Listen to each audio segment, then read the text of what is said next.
Hello everybody, it is Shelby Townsend again, and as you can see I'm finally back on YouTube, in this month of February, but it's been a while since I've been doing my Godzilla movie reviews, but for this movie review we're going to be taking a look at Invasion of Astro Monster, and which is a direct sequel to Ghidorah the Three-Headed Monster, and I hope to finish these videos before this battery dies or something. But I'm gonna get started for this video.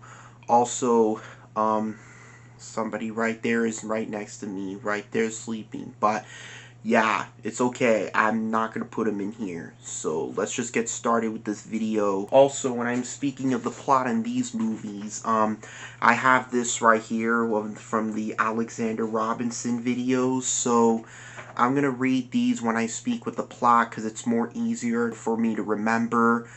So let's just get started. So here we go.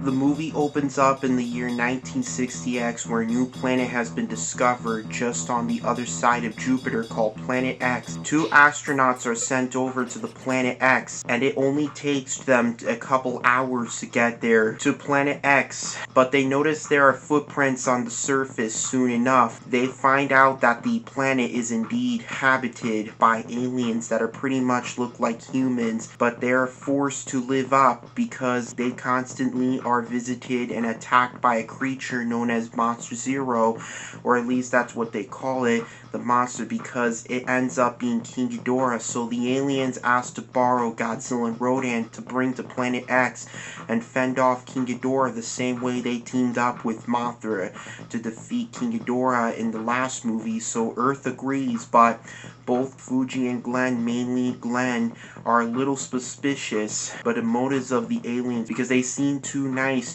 something doesn't quite end up, something has to go bad. But eventually, so the aliens offer them a cure for cancer to exchange for bringing Godzilla and Rodan to fight off King Ghidorah. But they return to Earth and play the tape that they think is the formula for the cancer cure. It's pretty much a tape that says you are now all slaves and we will take control of this planet and make it colony of Planet X. And it's at this point you're like, okay, world makes sense again. It's time for humanity to band together and try to face off against the aliens who the whole time had King Ghidorah under their own control, and they have control over Godzilla and Rodan. And then they start fighting right until they fall right into the ocean, and then King Ghidorah retreats, but Godzilla and Rodan don't come back, so the human characters just decide to leave because it's over. So the characters of this movie are Glenn, played by an American actor, Nick Adams, and we have Fuji, and we have Dr. Sakurai, and we have Tetsuo the inventor, and we have Fuji's sister Haruno, and we have Miss Namikawa, and just other characters, and this movie is a pretty decent movie, like I said in the end of my Ghidorah review, but this movie has some problems, but let's talk about the good for this movie. The good for this movie is that it has a pretty unique plot of alien invasions. Aliens come down, they had to invade Earth, they control King Ghidorah, and it's a pretty unique plot. I actually like the story of this movie, and the monsters, they do kind of act like monsters. That's good. And they did bring back King Ghidorah and Rodan. That's good.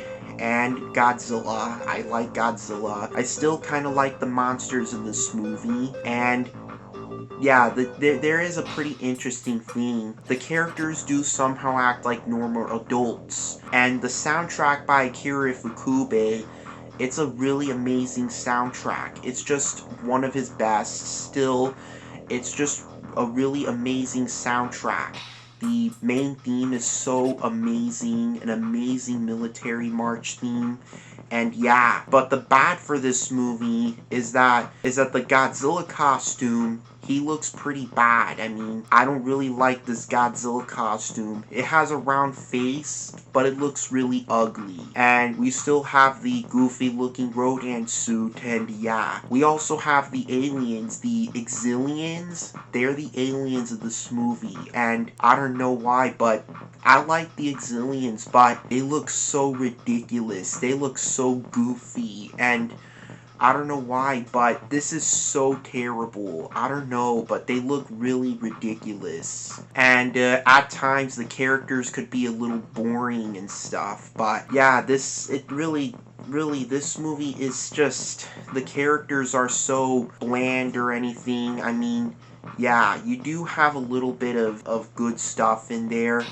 I mean, yeah, this movie's a pretty decent movie overall. But yeah, I would say that this movie, I'm gonna say watch it at your own risk for this movie. Man, that was quick. Because this movie is very mixed up. Like, I know why, but it seems to be the big step down from the Ghidorah duology.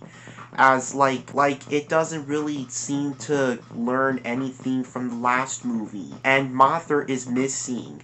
The reason why Mothra is missing is because they couldn't afford to bring Mothra in this movie. But yeah, the human characters are really kind of annoying. Tetsuo's pretty annoying, and his invention sound is pretty annoying as well. But the things that save the movie for me is the soundtrack, the unique plot, and yeah, so that was my review for Invasion of Astro Monster.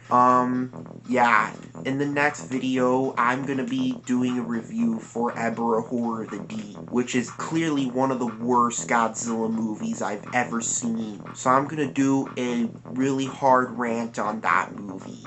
So stay tuned for that rant. I think you guys are gonna think it's gonna be funny because I'm ranting on it, but yeah, so remember, guys, remember to rate and subscribe, give your thoughts in this movie, and I hope to see you guys in the next video when I come back. So yeah, so goodbye everybody, I love you, take care, have a nice time, goodbye.